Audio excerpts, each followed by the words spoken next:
ठीक है, आज से हम अपना नेक्स्ट चैप्टर शुरू करते हैं। इस चैप्टर में हम पढ़ेंगे पेमेंट डिज़ाइन के बारे में। देखिए, एक केस समझिए कि मान लीजिए कहीं पर सिर्फ अ, कोई सड़क बनाई है आपने, वो सिर्फ सॉइल की है यानी मिट्टी की।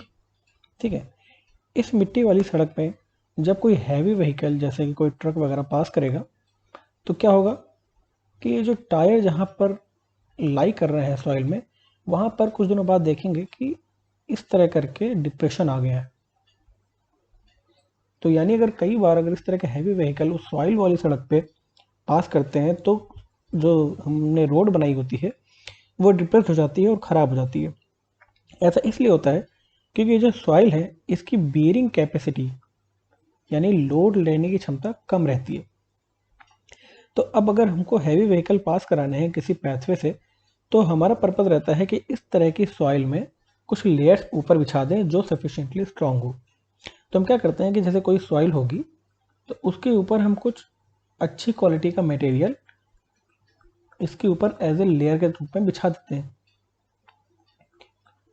ऐसे करने से क्या होता है कि ये जो व्हीकल जो डायरेक्टली सॉइल पे मूव कर रहा था अब वो इन लेयर्स के ऊपर कहीं मूव कर रहा होगा यहाँ पे।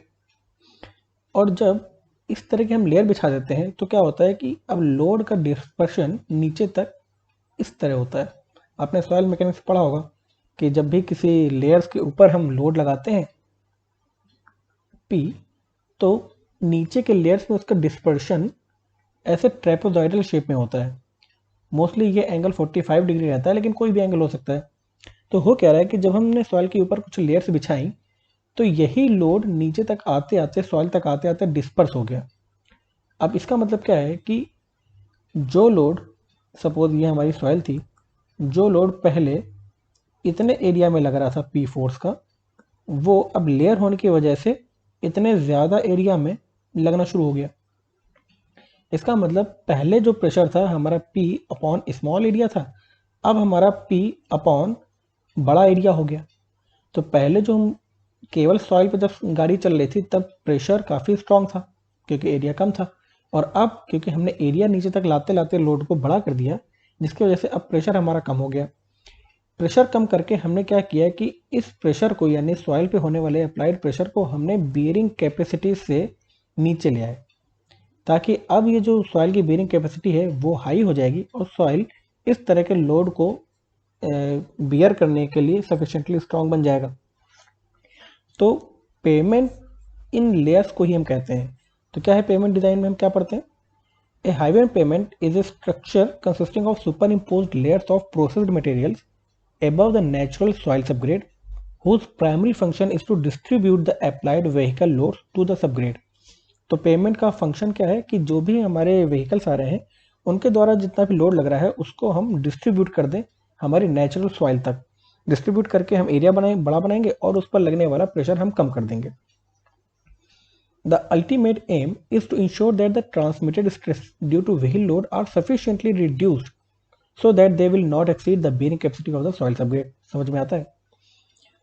तो अब क्योंकि पेमेंट क्या है कि ये बहुत सारी लेयर्स का एक फॉर्मेशन है, तो इसकी क्या क्या रिक्वायरमेंट होनी चाहिए यानी क्या क्या इसका एक आइडियल पेमेंट की क्या क्या शर्तें होनी चाहिए।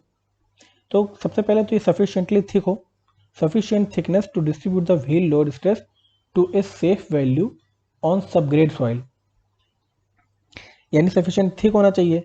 जितना ज़्यादा हम थिक लेयर बिछाएंगे उतना ज़्यादा वो लोड को उतना ही ज़्यादा डिस्पर्स कर पाएगा।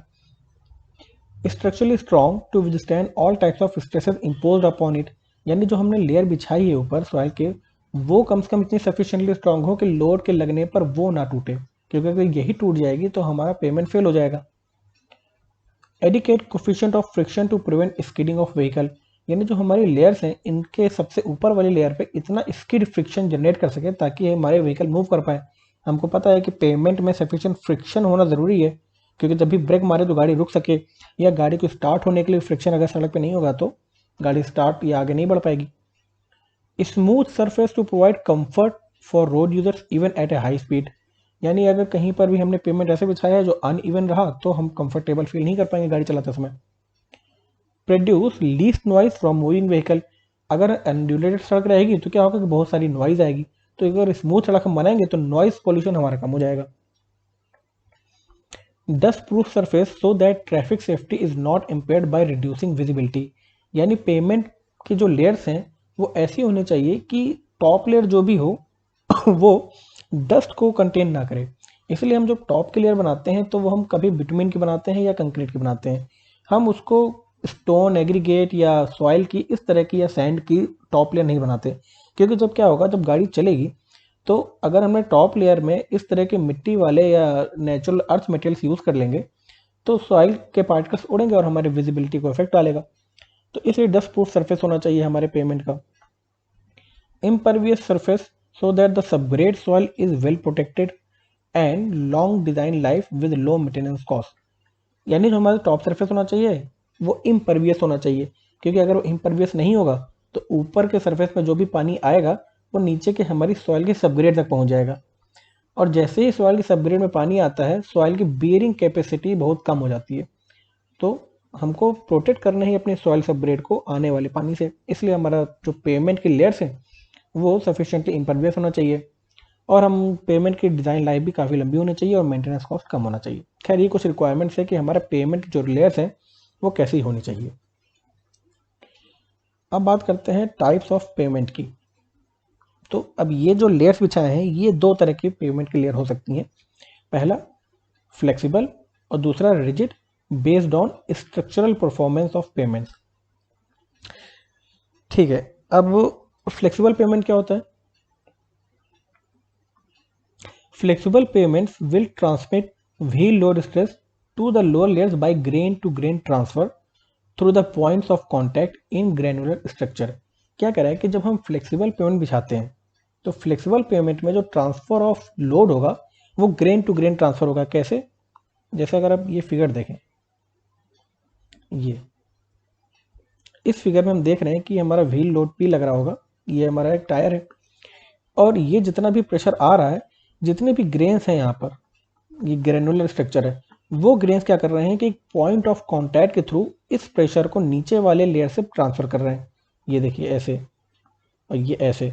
अब जैसे जैसे ये नीचे जाता है वैसे वैसे हमारा एरिया बढ़ता जा रहा है, ठीक है, क्योंकि इसके नीचे कोई और यहाँ पर दूसरा एग्रीगेट हो, इसके नीचे और दूसरा एग्रीगेट होगा, तो ये जो प्रेशर इसके ऊपर आया था उसने इधर ट्रांसफर कर दिया और इधर ट्रांसफर कर दिया। यानी वही लोड जो सिर्फ इतने से एरिया में हमारे टायर के थ्रू लग रहा था पेमेंट पे, वो नीचे तक आते आते इन एग्रीगेट के ग्रेन टू ग्रेन ट्रांसफर के कारण नीचे तक एरिया में डिस्पर्स होता जा रहा है। तो यही होता है हमारा डिस्पर्सन ऑफ लोड्स।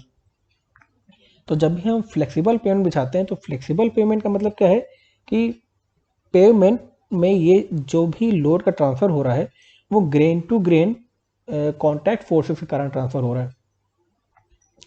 तो the wheel load acting on a pavement will be distributed to a wider area and the stress decreases with the depth. Based on this, the flexible pavement may be constructed in a number of layers, and the top layer has to be best quality to sustain maximum compressive stress in addition to wear and tear. कह रहा है कि अब क्योंकि flexible pavement जब हम बनाते हैं तो उसमें जो टॉप का जो पोर्शन है इसमें सबसे ज़्यादा स्ट्रेस लग रहा होगा, क्योंकि देख रहे हैं कि यहाँ पर सबसे कम ग्रेन्स हैं और सबसे ज़्यादा लोड ले रहे हैं। इसका मतलब जब लोड का ट्रांसफर नीचे की तरफ होगा तो नीचे के ग्रेन्स में प्रेशर हमारा कम लगेगा। बहुत सारे हमारे ग्रेन्स हो रहे हैं और सेम प्रेशर यानी सेम लोड बियर कर रहे हैं तो उन पर प्रेशर कम लगेगा। इसका मतलब हमारा जो टॉप लेयर होना चाहिए वो सफिशिएंटली स्ट्रांग होना चाहिए इतना हाई कंप्रेसिव स्ट्रेस को झेलने के लिए। तो इसका मतलब जब हम फ्लेक्सिबल पेमेंट बनाएंगे तो जितनी भी लेयर्स होंगी उनके कैरेक्टरिस्टिक्स कुछ ऐसी होगी कि टॉप लेयर सबसे ज़्यादा स्ट्रांग होगी क्योंकि सबसे ज़्यादा प्रेशर ले रहा होगा, और जैसे जैसे हम नीचे जाएंगे नीचे के लेयर्स में प्रेशर कम लग रहा होगा। तो इसका मतलब कि जो टॉप लेयर है उसको सफिशिएंटली स्ट्रांग बनाने के लिए हम वहाँ पर एकदम हाई क्वालिटी मटेरियल यूज़ करेंगे, और जैसे जैसे हम नीचे जाएंगे हम अपने क्वालिटी ऑफ मटेरियल को चीपर करते जाएंगे। The lower layers will experience lesser magnitude of stress and low quality material can be use. जैसे कि मैंने बताया कि क्योंकि नीचे के लेयर में प्रेशर उतना ज़्यादा नहीं लग रहा है तो हमें हाई क्वालिटी मटेरियल की यूज़ करने की जरूरत नहीं है। हम हाई क्वालिटी मटेरियल को कहाँ पर यूटिलाइज करेंगे? टॉप लेयर्स में। The flexible pavement layer reflect the deformation of lower layers on the surface layer. ये एक तरह से डिसएडवांटेज कह सकते हैं हम फ्लेक्सिबल पेमेंट का, कि जैसे नीचे के लेयर का जो डिफॉर्मेशन होगा वो डिफॉर्मेशन रिफ्लेक्ट हो जाएगा हमारी टॉप लेयर में, क्योंकि हमारा पेमेंट जो है वो फ्लेक्सिबल है। फ्लेक्सिबल का मतलब वो मुड़ सकता है। For example, if there is any undulation in subgrade then there will be transfer to the surface layer. जैसे कि ये हमारे नीचे का कोई सबग्रेड है, ठीक है, और किसी वजह से मान लो कि ये इसके ऊपर खूब सारी लेयर्स ऐसी बनी हुई हैं, ठीक है, और यहाँ से हमारा कोई व्हीकल ऐसे पास कर रहा था, ये उसका इस डायरेक्शन में पास कर रहा है। मान लो कभी ऐसा हुआ कि यहाँ पर हमारा जो ऊपर का सरफेस है वो क्रैक पड़ गया, जिसकी वजह से पानी नीचे तक आ करके नीचे के सबग्रेड को इफेक्ट कर दिया। ये हमारा सबग्रेड है। सबग्रेड यानी कॉम्पैक्टेड लेयर ऑफ सॉइल, मिट्टी। तो क्या होगा कि यहाँ नीचे पानी आ गया, तो इतना पोर्शन सपोज गीला हो गया और यहाँ पर बेयरिंग कैपेसिटी सॉइल की कम हो गई। अब कॉन्टिन्यूस प्रोसेस ऑफ व्हीकल्स क्या होगा कि यहाँ पर ऐसा डिफॉर्मेशन हो जाएगा, मिट्टी यहाँ के नीचे दब जाएगी, डिप्रेस्ड हो जाएगी, और जैसे इतने पोर्शन की मिट्टी दबी, ऊपर की सारी लेयर्स क्या है, सारी लेयर्स डिप्रेस हो जाएंगी ऐसे। तो हमारे टॉप लेयर पर भी डिप्रेशन आ जाएगा। टॉप लेयर का डिप्रेशन का मतलब क्या है कि हमारे टॉप लेयर में अंडुलेशन आ गया और हम ये बोल देंगे कि हमारी पेमेंट फेल हो गया है। तो इसलिए फ्लेक्सिबल पेमेंट का ये एक डिसएडवांटेज है कि सारे जितने लेयर्स हैं वो फ्लेक्सिबल हैं, जिसकी वजह से नीचे के लेयर्स का डिफॉर्मेशन ऊपर के लेयर तक रिफ्लेक्ट हो जाता है और हमारे मूवमेंट ऑफ व्हीकल्स में प्रॉब्लम आती है। ठीक है, अब पढ़ते हैं हम फ्लेक्सिबल पेमेंट के लेयर्स के बारे में। तो यहाँ पर एक डायग्राम बना हुआ है जिसमें एक फ्लेक्सिबल पेमेंट में कौन कौन सी लेयर्स होती हैं उसके बारे में लिखा है। तो सबसे ऊपर आता है हमारा सरफेस कोर्स, फिर आता है बाइंडर कोर्स, बेस कोर्स, सब बेस कोर्स, कॉम्पैक्टेड सबग्रेड, और फिर नेचुरल सबग्रेड या हमारी सॉइल। ठीक है, इन सरफेस ऊपर के कुछ लेयर के बीच में हम कुछ कोटिंग भी करते हैं जिन्हें हम कहते हैं टैग कोट, सील कोट और प्राइम कोट। ये सब क्या होते हैं अभी हम समझेंगे। सबसे पहले आपको ये तो पता चल गया कि जो पेमेंट है उसके जो ऊपर के सरफेस हैं उन पे स्ट्रेसेस ज़्यादा लग रहे होंगे तो उसमें हाई क्वालिटी मटेरियल यूज़ करना है, और नीचे के सरफेस में स्ट्रेसेस कम लग रहे होंगे तो वहाँ पर हमको लो क्वालिटी मटेरियल यूज़ करना होगा। तो सरफेस कोट सबसे पहले आता है। Surface course is the layer directly in contact with traffic load and generally contains superior quality material। समझ में आ रहा है कि सबसे ऊपर यही है, तो ट्रैफिक लोड में तो सबसे जस्ट इसके ऊपर हमारा टायर लाई कर रहा होगा, सबसे ज़्यादा फोर्स या सबसे ज़्यादा स्ट्रेस इसी लेवल पर लग रहा होगा। They are usually constructed with the dense graded asphalt concrete. इनको बनाया जाता है कैसे, डेंस ग्रेडेड एसफॉल्ट कंक्रीट यानी between fine aggregate, coarse aggregate, इसका मिक्सचर करके हम बनाते हैं asphalt concrete. The function of this layer are to provide characteristics such as friction, smoothness, drainage etc, and also to prevent the entrance of excessive quantities of surface water into the underlying base, subbase और subgrade। ये कहना चाह रहा है कि जो हमारा surface course है, क्योंकि सबसे ऊपर है, तो सबसे पहली चीज़ कि इसमें सफिशिएंटली फ्रिक्शन प्रोवाइड कर सके ऊपर के सरफेस पर। दूसरी चीज़ कि ये ज़्यादा अनड्यूलेटेड ना हो, यानी अलोंग द रोड इसमें इस तरह का इंड्यूलेशन ना हो, वरना बार बार व्हीकल को चलने में अनकंफर्टेबल फील होगा और ऑपरेशनल कॉस्ट ऑफ व्हीकल भी बढ़ जाएगी, फ्यूल ज़्यादा खर्च हो जाएगा हमारा। और क्या कह रहा है कि ड्रेनेज हो। ड्रेनेज का मतलब क्या है कि जो भी वाटर यहाँ पर आए वो सफिशिएंटली यहाँ से निकल जाए और नीचे के ड्रेन्स में पहुँच जाए। तो इसके लिए इसमें ड्रेनेज की प्रॉपर्टी भी हमारा सरफेस कोर्स प्रोवाइड करे। इसके अलावा सरफेस कोर्स ऐसा होना चाहिए कि वो वाटर प्रूफ हो और नीचे के लेयर पे यानी यहाँ पर तक वाटर को इंग्रेस करने से रोक सके, क्योंकि नीचे हमारा होता है सबग्रेड, और आपको पता है कि जैसे ही सबग्रेड में पानी आता है तो सॉइल अपनी स्ट्रेंथ लूज कर दे रहा है। तो अब क्या है कि सरफेस कोर्स जो हमारा है वो हमने बताया कि बिटवीन और एग्रीगेट का मिक्सचर है। तो ये जो सरफेस कोर्स है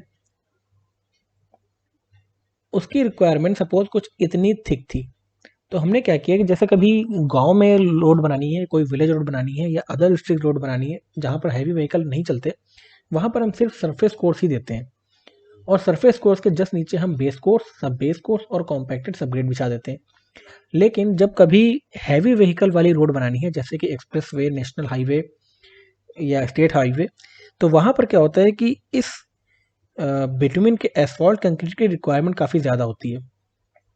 तो वहाँ पर यानी हमको काफ़ी ज़्यादा थिक सरफेस कोर्स देना पड़ जाएगा, और ऐसा थिक सरफेस कोर्स देने के लिए हमको बहुत हाई क्वालिटी का मटेरियल जैसे कि हाई ग्रेड का बिटुमिन और हाई ग्रेड का एग्रीगेट यूज़ करना पड़ेगा। लेकिन हम ये इसको पूरे थिकनेस में हम क्यों यूज़ करें, जबकि हमको पता है कि सिर्फ ऊपर का कुछ पोर्शन है जो वाटरप्रूफ होना चाहिए, जो फ्रिक्शन देना चाहिए, या जो ड्रेनेज की कंडीशन को फुलफिल करे, या जो सबसे ज़्यादा टफ हो, वो सिर्फ तो ऊपर के सरफेस की ही ज़रूरत है, हमको नीचे के सरफेस तक तो इतनी ज़रूरत नहीं है। तो हम क्या करते हैं कि सरफेस कोर्स को ही दो पार्ट में डिवाइड कर देते हैं। पहला को ही हम डायरेक्टली सरफेस कोर्स बोल देते हैं और दूसरे को हम बोल देते हैं बाइंडर कोर्स। यानी है तो ये पूरा का पूरा बिटुमिन का कोर्स ही, लेकिन इसके नीचे जो हमने बाइंडर कोर्स बिछाया है, जो कि एक लार्ज पोर्शन है हमारे एग्रीगेट का, बिटुमिनस एग्रीगेट का, बिटुमिनस एसफॉल्ट का, उसमें हमने लो ग्रेड का बिटुमिन और लो ग्रेड का एग्रीगेट यूज़ किया होगा, और जो एकदम टॉप का सरफेस है वहाँ पर हमने हाई ग्रेड का बिटुमिन और हाई ग्रेड का एग्रीगेट यूज़ कर लेंगे। तो बाइंडर कोर्स क्या है? एक तो पहला तो चीफ पर्पस क्या है, to distribute the load to the base course, क्योंकि इसके जस्ट नीचे बेस कोर्स आ रहा है। इसके अलावा the binder course generally doesn't require quality as high as surface course, so replacing a part of the surface course by the binder course results in more economical design, जैसे कि मैंने बताया। इसके नीचे आता है अपना बेस कोर्स। बेस कोर्स का काम क्या है? The base course is the layer of material immediately beneath the surface or binder course, and it provides additional load distribution and contributes to the subsurface drainage। देखिए जो base course है वो हमारे binder course या surface course के just नीचे आ रहा है, ठीक है। तो एक तो पहली चीज़ कि ये क्योंकि सफिशिएंटली टॉप लेयर है, इसलिए हमको जितने भी बेस कोर्स के एग्रीगेट हैं या स्टोन एग्रीगेट्स हैं उनको अच्छी क्वालिटी का लगाना पड़ेगा, ठीक है, क्योंकि ऊपर का जो लोड है वो सफिशिएंटली इतना डिस्पर्स नहीं हो पाया और बेस कोर्स आने तक, तो वहाँ पर जो एग्रीगेट हम बिछाएंगे उसकी क्वालिटी अच्छी होनी चाहिए। सपोज जैसे कि लॉस एंजलिस एब्रेशन वैल्यू अपना 40% से कम होना चाहिए, इम्पैक्ट वैल्यू एग्रीगेट की 30% से कम होनी चाहिए। इस तरह का स्ट्रॉन्ग एग्रीगेट हम यूज़ करते हैं बेस कोर्स में। फंक्शन क्या होगा इसका कि जो भी लोड आ रहा है ऊपर से उसको वो नीचे तक डिस्पर्स कर सके। तो बेस कोर्स एक तो स्ट्रक्चरली स्ट्रॉन्ग होना चाहिए और दूसरा लोड डिस्पर्शन प्रॉपर्टी इसकी अच्छी होनी चाहिए। It may be composed of crushed stone, crushed slag और अदर अनट्रीटेड और स्टेबलाइज्ड मटेरियल्स। इसके नीचे आता है हमारा सब बेस कोर्स। सब बेस कोर्स का फंक्शन क्या था? इसका फंक्शन है ड्रेनेज को फैसिलिटेट करना, यानी the sub base course is the layer of material beneath the base course and of primary function are to provide structural support, improve drainage and reduce the intrusion of fines from the subgrade in the pavement structure। तो subgrade जो हमारा सब base है इसका इसने बताया कि 3 function है। पहला तो एक तो हमारा स्ट्रक्चरली स्ट्रॉन्ग रहे, ठीक है, क्रश ना हो जाए। दूसरी चीज़ ड्रेनेज आए, क्योंकि जो भी हमारा बेस कोर्स के बाद जो भी वाटर आए इसके जस्ट नीचे तो हमारा सीधा सबग्रेड आ जा रहा है, तो सब बेस कोर्स को इतना बड़े बड़े पत्थर रखने पड़ेंगे ताकि इतना ज़्यादा परमीबिलिटी आए कि पानी इतना है वो बह करके साइड ड्रेन्स में निकल जाए और सबग्रेड तक पानी ना पहुंच पाए, क्योंकि इसके जस्ट नीचे हमारी सॉइल आने वाली है और सॉइल में पानी आते ही वो लूज कर जाएगी अपनी स्ट्रेंथ। तो जो सबग्रेड बनाते हैं उसके जो एग्रीगेट होते हैं वो काफ़ी बड़े साइज़ के होते हैं, क्योंकि आपको पता है कि जितने फाइन्स में हम जाते जाएंगे परमीबिलिटी उतनी कम होती जाएगी, और जितना ज़्यादा हम कोर्स एग्रीगेट की तरफ आते जाएंगे परमीबिलिटी हमारी बढ़ती जाएगी। तो वो ड्रेनेज काफ़ी अच्छा हो जाए हमारे सब बेस कोर्स का, इसलिए हम बड़े एग्रीगेट यूज़ करते हैं। इसके अलावा क्या है कि जो हमारा सबग्रेड है, जैसे सॉइल है, सॉइल क्या है? फाइन मटेरियल, फाइन पार्टिकल्स का एक तरफ से फाइन मटेरियल है। तो ये जो फाइन मटेरियल है अगर सब बेस कोर्स बीच में सब बेस कोर्स बिछाते हैं ताकि जो फाइन मटेरियल है वो ऊपर के बेस कोर्स तक ना जा पाए, क्योंकि जो हम बेस कोर्स बना रहे हैं वो प्रॉपर ग्रेडेशन करके बना रहे हैं। बेस कोर्स में मैंने बताया था कि अच्छी क्वालिटी का एग्रीगेट और हम यूज़ करने वाले हैं, उसको हम प्रॉपर वेल ग्रेडेड करते हैं, यानी उसमें 4.75 mm से बड़े इतने परसेंटेज एग्रीगेट होने चाहिए, 75 माइक्रोन से बड़े इतने एग्रीगेट होने चाहिए। इसका मतलब हमने प्रॉपर ग्रेडिंग की है, प्रॉपर प्रोपोर्शन किया है कि कितने साइज का मटेरियल कितना होना चाहिए। अगर ये हमारे सबग्रेड जो सबग्रेड है उसके फाइन पार्टिकल्स ऊपर तक आ जाएंगे बेस कोर्स तक, तो हमारा ये जो ग्रेडिंग है वो डिस्टर्ब हो जाएगी। तो इसलिए सब बेस कोर्स का एक फंक्शन ये भी है कि नीचे के जो फाइन है उसको ऊपर के लेयर्स में पेनिट्रेट करने से रोक सके। ठीक है, उसके बाद हमारा अगला लेयर आता है सबग्रेड का। ठीक है, तो सबग्रेड क्या है? द टॉप सॉइल और subgrade is a layer of natural soils prepared to receive the stresses from the layers above. तो हमारा सॉइल ही ये हमारी सबग्रेड है और इस पर ही अल्टीमेटली सारा लोड लगने वाला है। तो it is essential that at no time soil subgrade is over stress, क्योंकि ये सबसे वीक लेयर है, सबसे कम बेयरिंग कैपेसिटी हमारी सॉइल की होती है। तो हम इसको सबसे नीचे के लेयर में कॉम्पैक्ट करके रखते हैं। कॉम्पैक्ट क्यों कर रहे हैं? ताकि इसकी ड्राई डेंसिटी बढ़ जाए, और ड्राई डेंसिटी जैसे बढ़ती है, यानी एक तरह से डेंसिटी बढ़ती है, तो इसकी स्ट्रेंथ या बेयरिंग कैपेसिटी बढ़ जाती है। तो जो नीचे की सॉइल है, इसको हम बाकायदा पहले जहाँ पर सपोज हमको सड़क बनाना है, वहाँ पर जैसे ये हमारा कोई व्हीकल है, सब ये जो हमारी सॉइल है, इस सॉइल का कुछ सैंपल लेके आते हैं लैब में, और लैब में हम टेस्ट करते हैं प्रॉक्टर कॉम्पैक्शन टेस्ट। उस प्रॉक्टर कॉम्पैक्शन टेस्ट की मदद से हम निकालते हैं कि ऑप्टिमम मॉइस्चर कंटेंट कितना है, और उस optimum moisture content corresponding maximum dry density कितनी अचीव कर सकती है हमारी सॉइल। जितना ज़्यादा ड्राई डेंसिटी अचीव कर ली जाएगी, उतनी ज़्यादा बेयरिंग कैपेसिटी हमारी सॉइल की हो जाएगी। तो हम क्या करते हैं कि हमको ये पता चल गया कि ऑप्टिमम मॉइस्चर कंटेंट कितना है और ड्राई डेंसिटी कितना है। उसके बाद हम क्या करेंगे कि सबग्रेड को साइट में कॉम्पैक्ट करेंगे उसी ऑप्टिमम मॉइस्चर के करस्पॉन्डिंग, यानी हम वहाँ पर पानी पॉर करेंगे, पानी स्प्रे करेंगे, ताकि सॉइल में ऑप्टिमम मॉइस्चर कंटेंट आ जाए, और हम वहाँ पर रोलर चला करके ड्राई डेंसिटी को मैक्सिमम करने की कोशिश करेंगे। ऐसे करके हमने ऊपर के लगभग 50 सेंटीमीटर लेयर के सॉइल को हम कॉम्पैक्ट कर देते हैं, और इसे हम कहते हैं कॉम्पैक्टेड सबग्रेड। और फिर उसके नीचे आता है हमारा नेचुरल सबग्रेड, यानी हमारी नेचुरल सॉइल। तो सबग्रेड क्या है? It should be compacted to the desired density near optimum moisture content, जो कि ऊपर बताया। अब 3 कोट आते हैं, सील कोट, टैग कोट और प्राइम कोट। तो ये कोट्स क्या है? ये कोटिंग है बिटुमिन की। ऊपर के अगर आप लेयर्स में देखें तो ये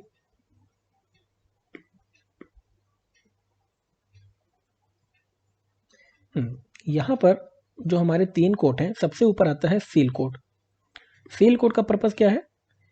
वाटर प्रूफिंग। यानी सील कोट क्या करेगा कि ऊपर के सरफेस में बिटुमिन के हम लेयर ऐसा बनाते हैं कि जो भी वाटर है वो नीचे के लेयर पे जा ना पाए। एक तरह से सीलिंग कर दे रहा है ये कोटिंग। तो सीलिंग कोटिंग का फंक्शन क्या है? क्योंकि टॉप लेयर पे है तो वाटर प्रूफिंग फंक्शन हो गया, और साथ ही साथ ये सफिशिएंट फ्रिक्शन भी प्रोवाइड करता है ऊपर के लेयर पे। उसके बाद आता है अपना टैग कोट। टैग कोट क्या करता है कि ये जो सरफेस कोर्स और बाइंडर कोर्स, इनके बीच प्रॉपर बॉन्डिंग बनाता है। तो ये भी अपना बिटुमिनस इमल्जन होता है। फंक्शन क्या है इसका? बॉन्डिंग। क्योंकि मैंने पहले बताया था कि जो हमारा बिटुमिन की लेयर होती है, उसको हमने 2 पार्ट में डिवाइड कर दिया है। पहले को हमने बोल दिया सरफेस कोर्स, और दूसरे को हमने बोल दिया बाइंडर कोर्स। ऐसा इसलिए कर दिया ताकि जो भी हमारी रिक्वायरमेंट है हाई और टफ मटेरियल की, वो सिर्फ ऊपर के पोर्शन पर रहे और हम इकोनॉमिक डिज़ाइन कर सकें। लेकिन अगर हमने इनके बीच में प्रॉपर बॉन्डिंग नहीं की, तो ये दोनों लेयर अलग अलग एक्ट करेंगी। अलग अलग एक्ट करने से क्या दिक्कत आ जाएगी कि जैसे एक एग्जांपल समझिए कि हमने कोई एक हमारा प्लैंक है लकड़ी का, एक ये है और एक इसके नीचे लकड़ी का प्लैंक ये है, और इसमें जब हम लोड लगाएंगे तो ये क्या क्या करेंगे? ये बेंड होंगे, ऐसे ऊपर वाला भी और इसके नीचे वाला भी। अब ये चूंकि दोनों ही प्लेट्स हैं वो अलग अलग एक्ट कर रही हैं, जिसका मतलब कि इफेक्टिव थिकनेस सिर्फ इतना है। इफेक्टिव थिकनेस नीचे वाली का भी कम है और ऊपर वाली का भी कम है। तो क्या होगा कि यहाँ पर क्रैक बनने के चांसेस है, इसमें भी क्रैक बन जाएगा और इसमें भी क्रैक बन जाएगा। लेकिन अगर हम इसी लेयर्स में अगर हमने बोल्टिंग कर दी होती और इसको ऐसे बॉन्ड कर दिया होता ताकि ये as a single unit act करे, अब अगर हम इसमें फोर्स लगाएंगे तो क्या होगा कि ये उतना ज़्यादा बेंड नहीं हो पाएगा, क्योंकि हमने क्या किया? दोनों के बीच में बॉन्डिंग कर दी। अब अगर उतना ज़्यादा बेंड नहीं हो पाया तो यहाँ पर क्रैक जनरेट नहीं हो पाएगा। तो 2 लेयर्स के बीच में प्रॉपर बॉन्डिंग कर देने से हम उसी फ्लेक्सरल स्ट्रेंथ को इम्प्रूव कर दे रहे हैं। तो इसलिए हम सरफेस कोर्स और बाइंडर्स कोर्स के बीच में एक टैग कोट बिछाते हैं जो उनके बीच की बॉन्डिंग को थोड़ा बढ़ा देता है। तो टैग कोट का फंक्शन हो गया बॉन्डिंग। फिर आता है हमारा प्राइम कोट। प्राइम कोट क्या होता है कि जो बेस कोर्स है इसके ऊपर हम बिटुमिनस कटबैक का एक लेयर बिछाते हैं। ये भी बिटुमिन का मतलब एक साथ जितने भी लेयर है सारे थिन बिटुमिन लेयर है, ठीक है, जिसकी विस्कोसिटी बहुत कम होती है। तो अब प्राइम कोट का भी फंक्शन वाटर प्रूफिंग है, क्योंकि आपको पता है कि जस्ट बाइंडर कोर्स के नीचे अब आ रहे हैं हमारे ग्रेनुलर मटेरियल्स। ग्रेनुलर मटेरियल्स का मतलब क्या है कि यहाँ पर अब पानी बहुत अच्छे से तुरंत ही वॉइड्स के थ्रू पास के नीचे लगने लग जाएगा और इसकी परमेबिलिटी काफ़ी हाई होगी। तो इसलिए हम बेस कोर्स के ऊपर एज ए सेफ गार्ड एक प्राइम कोट भी लगा देते हैं। तो ये प्राइम कोट क्या करता है कि क्योंकि पतला बिटुमिन है, लो विस्कस बिटुमिन है, तो ये बिटुमिन क्या करेगा कि जहाँ जितने भी पोर्स हैं इन सब में भर जाएगा टॉप लेयर में, और इन सब पोर्स को क्लॉग कर देगा, बंद कर देगा। तो प्राइम कोट क्या कर रहा है कि जितने भी ऊपर के पोर्स है इन सबको क्लॉग करके बंद कर दे रहा है और वाटर प्रूफिंग प्रोवाइड कर रहा है। तो ये कुछ हमारे 3 कोट्स होते हैं।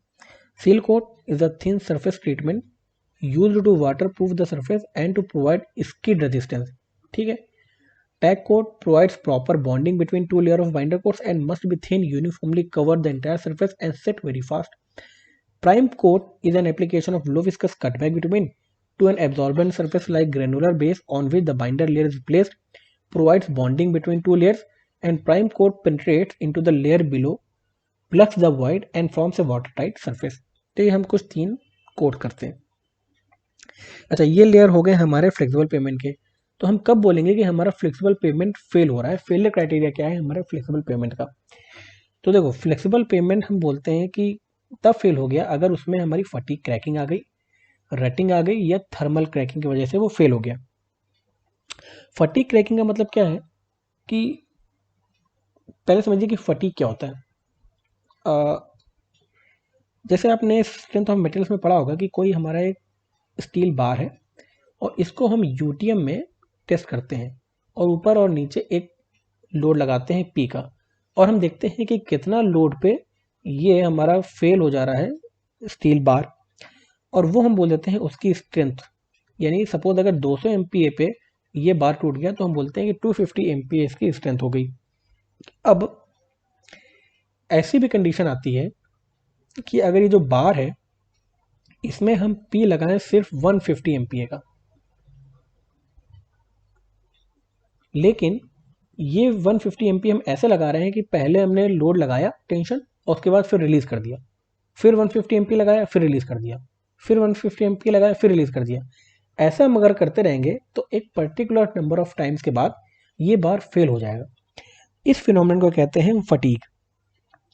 तो आप ये देख रहे हैं कि भले ही मटेरियल की स्ट्रेंथ थी 250 MPa, लेकिन हम उसको 150 MPa पर भी फेल कर सकते हैं अगर हम उसमें रिपीटिशन ऑफ लोड्स लगाते रहें।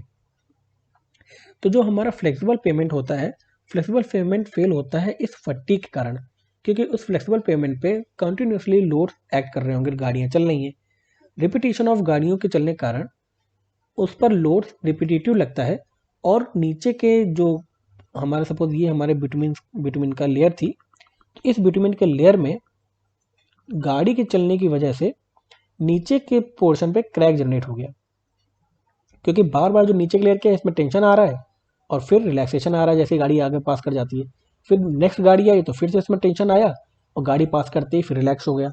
तो क्या हो रहा है कि यहाँ पर नीचे के पोर्शन पे टेंशन के कारण रिपीटेशन ऑफ लोड लग रहा है और यहाँ पर हमारा क्रैक बनना शुरू हो गया। तो अब ये जो क्रैक, एक बार अगर हमारा क्रैक बन गया तो क्या दिक्कत आएगी कि अब हमारी इफेक्टिव थिकनेस बिटुमिन के सरफेस की कम हो गई। बिटुमिन की जो हमने लेयर बिछाई थी अब उसकी इफेक्टिव थिकनेस कम हो गई, क्योंकि नीचे का पोर्शन तो क्रैक्ड हो गया। अब इस क्रैक्ड पोर्शन में अब क्या है कि लोड तो हमारे पहले जैसे वैसे ही लग रहे हैं, तो क्या होगा कि अब इफेक्टिव थिकनेस कम हो गई, लोड पहले जैसे लग रहे हैं, तो एक तरह से हमारी मटेरियल की फ्लेक्सिबल स्ट्रेंथ और कम हो गई, तो ये क्रैक यहाँ पर और ऊपर तक प्रोपेगेट हो जाएगा। तो एक बार अगर क्रैक बन गया तो उसका प्रोपागेशन तुरंत आसानी से होना शुरू हो जाएगा, क्योंकि इफेक्टिव थिकनेस अब कम और कम ही होती जाएगी और लोड हमारा उतना ही लग रहा है। तो जैसे ही फटीग के कारण नीचे क्रैक जनरेट होता है तो वो धीरे धीरे करके ऊपर तक पहुंच जाता है, और एक बार ऊपर क्रैक पहुंच गया इसका मतलब क्या है कि जो भी वाटर का जो भी पानी रेनफॉल के थ्रू आया वो नीचे इस क्रैक के थ्रू नीचे के पोर्शन में चला गया, बेस कोर्स में अपने सबग्रेड तक। और जिसकी वजह से हमारा पेमेंट फेल हो गया। दूसरा कारण क्या है कि रटिंग। रटिंग क्या चीज़ होती है? जैसे ये आप फिगर देखिए, ये जो लॉन्गिट्यूडनल डिप्रेशन है इसे हम कहते हैं रटिंग। ये लॉन्गिट्यूडनल डिप्रेशन क्यों आ रहा है? देखो, एक ये हैवी व्हीकल ये चल रहा है, ये हैवी व्हीकल चलने के कारण क्या हो रहा है कि जहाँ जहाँ भी वो चल रहा है वो पूरा इसके टायर के फॉर्म में इस तरह का डिप्रेशन आ जा रहा है, इस तरह के रिपीटिशन ऑफ रोड के कारण। ऐसा इसलिए क्योंकि जो फ्लेक्सिबल पेमेंट है, फ्लेक्सिबल पेमेंट के नीचे सबग्रेड है। मैंने आपको शुरुआत में सबसे पहले फिगर में बनाया था कि जो सबग्रेड था वो कुछ इस तरह डिफॉर्म हो जाता है टायर के जस्ट नीचे। ऐसा इसलिए हो रहा है क्योंकि ऊपर के लगने वाला लोड, अगर अगर सपोज हमने कोई ऐसा पेमेंट बनाया जिसमें हमने ये लेयर लगी और इतनी थिकनेस का पेमेंट बना दिया, लेकिन अगर इतनी थिकनेस का पेमेंट जितने भी व्हीकल के लिए या जितने भी लोड के लिए हमने बनाया उससे ज़्यादा लोड का अगर कोई व्हीकल यहाँ से ट्रैवल कर रहा होगा तो क्या होगा कि ये लोड की वजह से सफिशिएंट, एक मिनट, इसको हम ट्रक को पीछे से बना रहे हैं, ये हम ऐसे, तो क्या होगा कि अगर हमने सफिशिएंट थिकनेस का पेमेंट नहीं बनाया तो ये लोड का डिस्पर्सन ज़्यादा नहीं हो पाएगा, जिसकी वजह से नीचे के सॉइल का इफेक्टिव एरिया कम ही रह गया, और इफेक्टिव एरिया कम होने से प्रेशर बढ़ गया, प्रेशर बढ़ने से स्ट्रेन बढ़ गया। अब जितना ज़्यादा स्ट्रेस सॉइल पर लग रहा है स्ट्रेन उतना ज़्यादा लग रहा है, और सॉइल एक पर्टिकुलर लिमिट तक ही इलास्टिक है, उससे ज़्यादा अगर स्ट्रेन सॉइल पर लग गया तो वो परमानेंटली डिफॉर्म हो जाएगी। जैसे आपको पता है कि कोई भी मटेरियल एक सफिशिएंट स्ट्रेन तक ही अपने आप को रिकवर कर पाता है, उसके बाद उससे ज़्यादा अगर स्ट्रेन किसी मटेरियल पर लग गया तो वो परमानेंटली डिफॉर्म हो जाता है। सेम चीज़ हमारे सॉइल की सबग्रेड के केस में भी है। तो इसलिए अगर सॉइल के सबग्रेड में ये जो वर्टिकल कंप्रेसिव स्ट्रेन है ये अगर लिमिट से ज़्यादा हो गया तो क्या है कि हमारी सबग्रेड हमेशा के लिए डिफॉर्म हो जाती है। और आपको पता है कि फ्लेक्सिबल पेमेंट की वजह से ये नीचे के जितने भी लेयर हैं वो सब रिफ्लेक्ट होते हैं और ऊपर तक ये डिफॉर्मेशन पहुंच जाता है। तो ऊपर आपको इस तरह की रेटिंग दिख जाएगी, तब हम बोल देंगे हमारा फ्लेक्सिबल पेमेंट फेल हो गया है। तो इसका रेमेडी क्या है कि हम नीचे के वर्टिकल कंप्रेसिव स्ट्रेन को जो कि हमारे टॉप ऑफ सबग्रेड पर लग रहा है उसको हम लिमिट रखें, उसको हम बहुत ज़्यादा स्ट्रेन नहीं आने दें और एक पर्टिकुलर लिमिट तक ही स्ट्रेन अलाउ करें। तो थर्मल क्रैकिंग हमारा तीसरा क्राइटेरिया फिर लगा। थर्मल क्रैकिंग क्या है? Includes both low temperature cracking and thermal fatigue cracking. जैसे हमको पता है कि दिन के समय का टेम्परेचर और रात के समय का टेम्परेचर अलग अलग होता है, यानी दिन के समय हाई टेम्परेचर की वजह से नीचे के जितने भी मटेरियल वो एक्सपेंड हो रहे होंगे और रात के उस समय टेम्परेचर कम होते ही वो श्रिंक हो रहे होंगे। तो जो बिटुमिन की लेयर है उसके अगर हम नीचे के पोर्शन को देखें तो उसमें बार बार एक्सपेंशन और बार बार कंप्रेशन ऐड कर रहा है। तो ये क्या है? फटीग की ही क्राइटेरिया को फॉलो कर रहा है, यानी एक तरह से रिपीटिशन ऑफ लोड है ड्यू टू थर्मल स्ट्रेसेस। और ये थर्मल स्ट्रेसेस क्यों आ रहे हैं? क्योंकि हमारा टेम्परेचर का वेरिएशन है दिन में और रात में। तो अगर यही फटीग स्ट्रेसेस बहुत ज़्यादा हो जाएगा तो पेमेंट फेल हो जाएगा। इसे कहते हैं थर्मल क्रैकिंग या थर्मल फटीग क्रैकिंग। तो ये थे हमारे फ्लेक्सिबल पेमेंट की कहानी। अब बात करते हैं रिजिड पेमेंट की। रिजिड पेमेंट क्या है? Rigid pavements have sufficient flexural strength to transmit the wheel load stresses to a wider area below. Rigid pavement की फ्लेक्सुरल स्ट्रेंथ ज़्यादा होती है। फ्लेक्सुरल स्ट्रेंथ ज़्यादा होती है इसका मतलब ज़्यादा से ज़्यादा बेंडिंग को झेल सकता है। जब हमने फ्लेक्सिबल पेमेंट बनाया था तो उसकी फ्लेक्सुरल स्ट्रेंथ कम थी। भले ही नाम से डाउट लग रहा है, लेकिन आप इस चीज़ को याद रखिए कि जो हमारा फ्लेक्सिबल पेमेंट होता है वो हम फ्लेक्सिबल इसलिए कह रहे थे क्योंकि वो नीचे के जो लेयर्स हैं उसका वो शेप एक्वायर कर ले रहा था, और वो क्योंकि लेयर्स फ्लेक्सिबल थी इसलिए वो मुड़ जा रही थी। लेकिन इस फ्लेक्सिबल पेमेंट की फ्लेक्सुरल स्ट्रेंथ, या इसको हम दूसरा नाम ये भी कहते हैं बेंडिंग स्ट्रेंथ, ये कम रहती है फ्लेक्सिबल पेमेंट की। लेकिन जब हम रिजिड पेमेंट बनाते हैं तो उसकी फ्लेक्सुरल स्ट्रेंथ या बेंडिंग स्ट्रेंथ हाई रहती है, क्योंकि जो टॉप सरफेस रहता है वो काफ़ी हार्ड, टफ और क्या कहेंगे कि रिजिड रहता है। जैसे हमने ऊपर बनाया है ये सीमेंट कंक्रीट का रिजिड पेमेंट, ये है हमारा सीमेंट कंक्रीट। अब आपको पता है कि सीमेंट कंक्रीट तो फ्लेक्सरली काफ़ी स्ट्रांग होता है as compare to the bituminous concrete. तो क्या होगा कि जैसे ही इस पर कोई व्हीकल पास करेगा तो ये कुछ बेंड करेगा और उसके बाद व्हीकल पास होने पर ये वापस अपने पुरानी वाली पोजीशन पे आ जाएगा। अच्छा, तो in rigid pavement load is distributed by the slab action.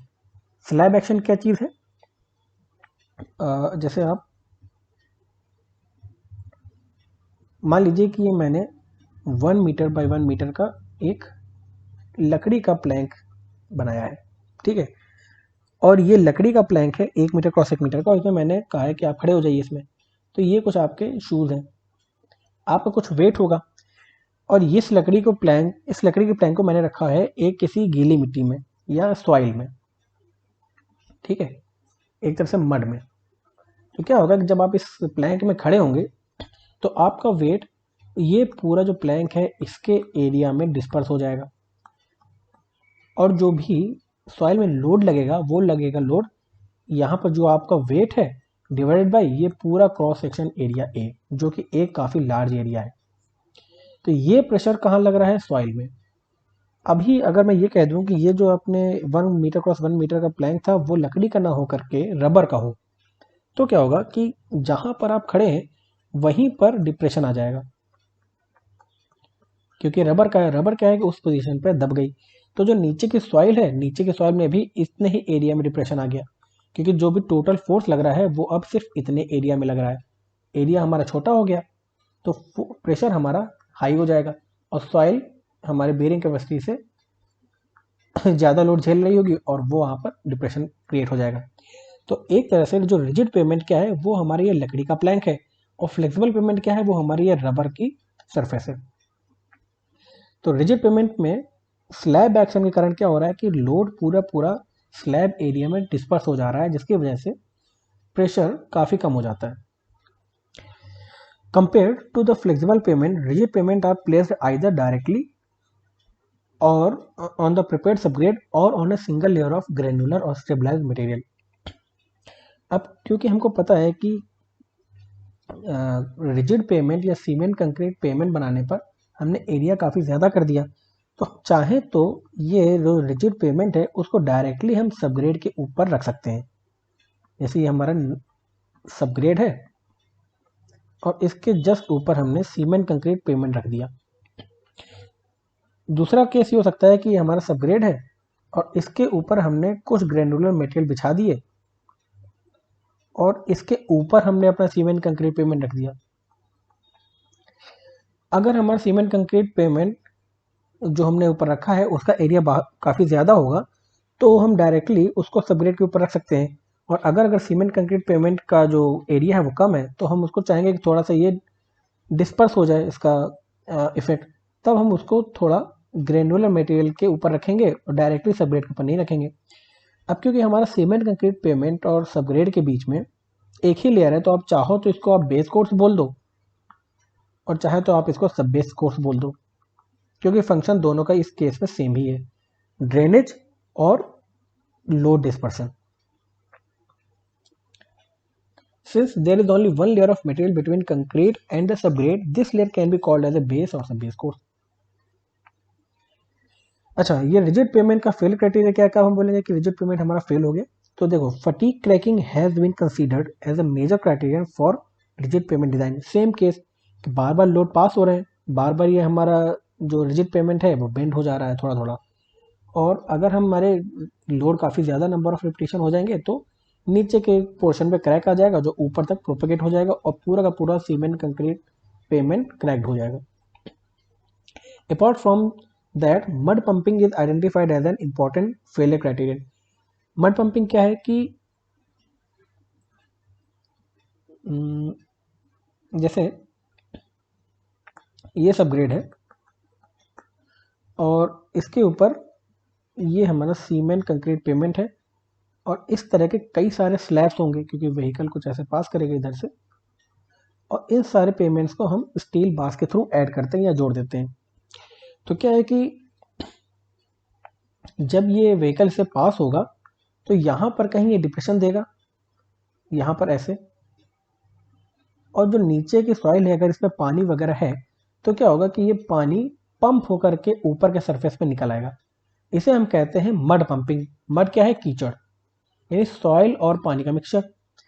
तो जब भी व्हीकल, हैवी व्हीकल से पास करेगा और ये जो हमारा रिजिड पेमेंट है, ये डिप्रेशन के कारण नीचे की जितना भी पानी है उसको ऊपर की तरफ पंप करने लग जाता है। इस फिनोमेनन कहते हैं मड पंपिंग।